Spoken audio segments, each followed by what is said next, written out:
নমস্কাৰ কৃষক বন্ধুসকল, আসাম এগ্ৰিকালচাৰ টিপছ ইউটিউব চেনেলৰ সকলোকে স্বাগতম জনাইছোঁ। কৃষক বন্ধুসকল, বাৰিষাকালীন যোনটো বেঙেনা খেতি, সেই বেঙেনা খেতিৰ কাম মই আৰম্ভ কৰিছোঁ আৰু এদিনৰ ভিতৰতে মই বেঙেনা পুলি ৰোপণ কৰিম। মালচিং পদ্ধতিত বেঙেনা খেতি কৰিবলৈ লৈছোঁ। আৰু কৃষক বন্ধুসকল, এই মালচিং পদ্ধতিত যদি আপোনালোকে বেঙেনা খেতি কৰে, ইয়াত বহুত ইয়াৰ প্ৰফিট আছে, হয়তো লাভালাভ আছে। প্ৰথম লাভটো হৈছে যে কৃষক বন্ধুসকল, যিবিলাক আপোনালোকে এই মাটিত সাৰ ব্যৱহাৰ কৰিব, এই সাৰবিলাক কি হ'ব, বাৰিষাৰ বৰষুণত ধুই নাযায় আৰু ধুনীয়াকৈ থাকিব আৰু গোটেই সাৰখিনি আপোনালোকৰ জলকীয়াই হওক বা বেঙেনাই হওক, এই গছবিলাকে গ্ৰহণ কৰিব পাৰিব।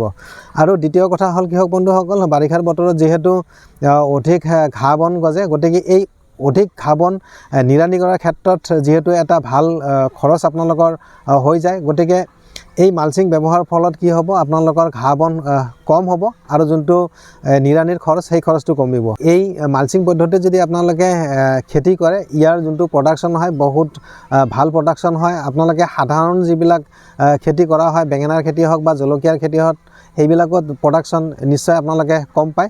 কিন্তু ইয়াতে যিহেতু যোনবিলাক আপোনালোকে জৈৱ সাৰে হওক বা ৰাসায়নিক সাৰে হওক, যোনবিলাক ব্যৱহাৰ কৰিব, সেইবিলাক অথলে নাযায়, বেয়া নহয় আৰু ধুনীয়াকৈ থাকি যায়। আৰু কৃষক বন্ধুসকল, আৰু এটা কথা যে এই মালচিং পদ্ধতি যদি আপোনালোকে খেতি কৰে, ইয়াত কি হয়, ইয়াৰ যোনটো পানীৰ পৰিমাণ সেইটো কম লাগে, যিহেতু এই মাটিখিনি মালচিং দি ঢাকি ৰখা হয়। ইয়াৰ ফলত কি হয়, ভিতৰত এটা মৎস্যৰ ভাৱ, এটা জিকা জিকা ভাৱ থাকে। তাৰ কাৰণে কি হয়, আপোনালোকৰ খেতিত যদি কেতিয়াবা পানীৰ অভাৱো হয়, সেইখিনি অভাৱ হয়তো গছবিলাকে অনুভৱ নকৰে আৰু কম পানীত আপোনালোকে খেতি উঠাব পাৰে।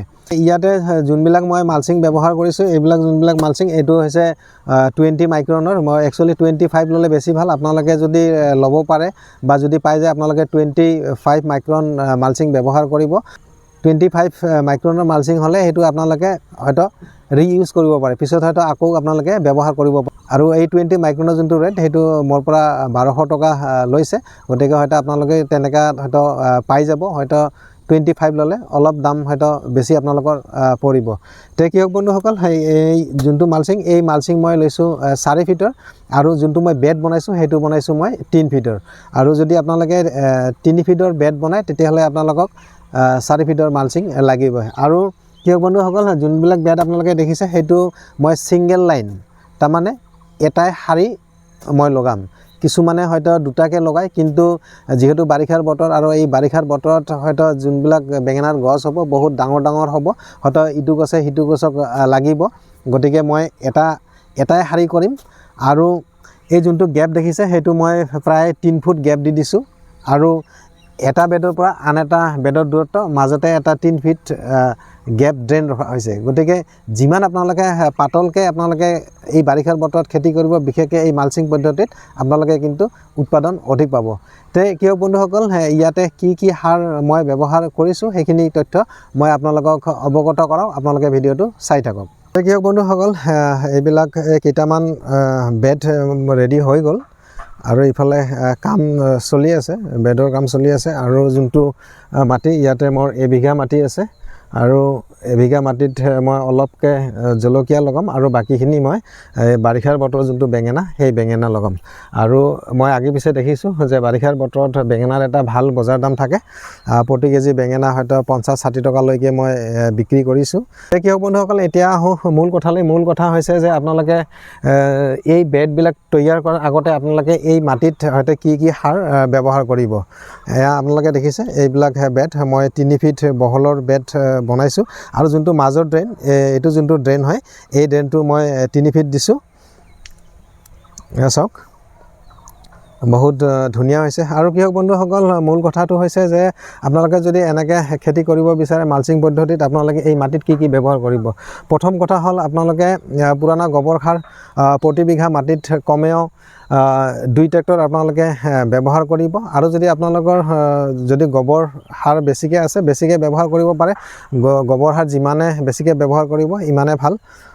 হয়তো আপোনালোকৰ প্ৰডাকশ্যন ভাল পাব বা উৎপাদন আপোনালোকে ভাল পাব। আৰু কৃষক বন্ধুসকল, এইখিনি মাটি মই তৈয়াৰ কৰোঁতে ইয়াতে অকল মই গোবৰ সাৰে দিছোঁ, দি মই হাল বোৱাইছোঁ আৰু বহুবাৰ মই হাল মৰা হৈছে এই মাটিখিনিত। যিহেতু বেঙেনা খেতিৰ কাৰণে বা জলকীয়া খেতিৰ কাৰণে মাটিবিলাক শুকাব লাগে আৰু মাটিত যিবিলাক ভেঁকুৰ বেক্টেৰিয়া বা কিবা কিবি থাকে সেইবিলাক যাতে মৰে বা নষ্ট হয় তাৰ কাৰণে কিন্তু মাটিবিলাক ধুনীয়াকৈ শুকাই ল'ব লাগে।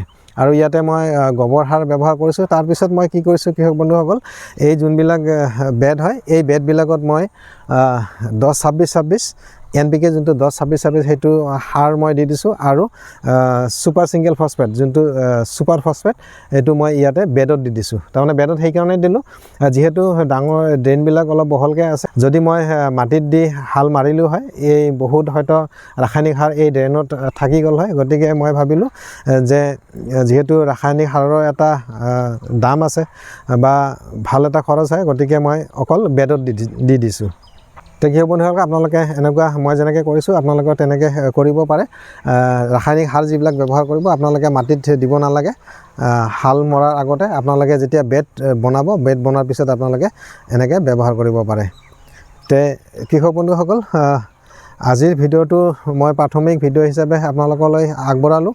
পৰৱৰ্তী সময়ত মই পুলি কেনেকৈ ৰোপণ কৰোঁ আৰু কি কি সাৰ ব্যৱহাৰ কৰি মই পুলিবিলাক মই লগাম আৰু কি পদ্ধতিত লগাম, কিমান দূৰত্বত লগাম, এটা পুলিৰ পৰা আন এটা পুলিৰ দূৰত্ব কিমান ৰাখিম আৰু সেই পুলি ৰোপণৰ পিছতে হয়তো কি মই ভেঁকুৰনাশক হওক বা কীটনাশক হওক বা গছবিলাক যাতে সোনকালে শিপা বৃদ্ধি হয় তাৰ কাৰণে কি ব্যৱহাৰ কৰিম সেইখিনি তথ্য মই আপোনালোকক অৱগত কৰিম। কৃষক বন্ধুসকল, আজিৰ ভিডিঅ'টো যদি কিবা দৰকাৰী ভিডিঅ' বা যদি আপোনালোকে ভাবে যে মই কিবা এটা তথ্য দিব পাৰিছোঁ, গতিকে আপোনালোকে ভিডিঅ'টো লাইক কৰিব। আৰু নতুনকৈ যদি মোৰ চেনেলত কোনোবাই ভিডিঅ' চাই আছে আপোনালোকে মোৰ এই চেনেলত যিহেতু মই খেতি সন্দৰ্ভীয় বিভিন্ন ভিডিঅ' আপলোড কৰি থাকোঁ, গতিকে সেই ভিডিঅ'সমূহ চাই থকাৰ কাৰণে আপোনালোকে চেনেলটো ছাবস্ক্ৰাইব কৰি ৰাখিব আৰু আজিৰ ভিডিঅ'টো লাইক কৰিব। গতিকে মই শেষত এইটোৱে অনুৰোধ কৰোঁ যে আপোনালোকে ভিডিঅ'বিলাক চাওক। হয়তো আপোনালোকৰ কাৰণে মই ভিডিঅ' প্ৰস্তুত কৰোঁ,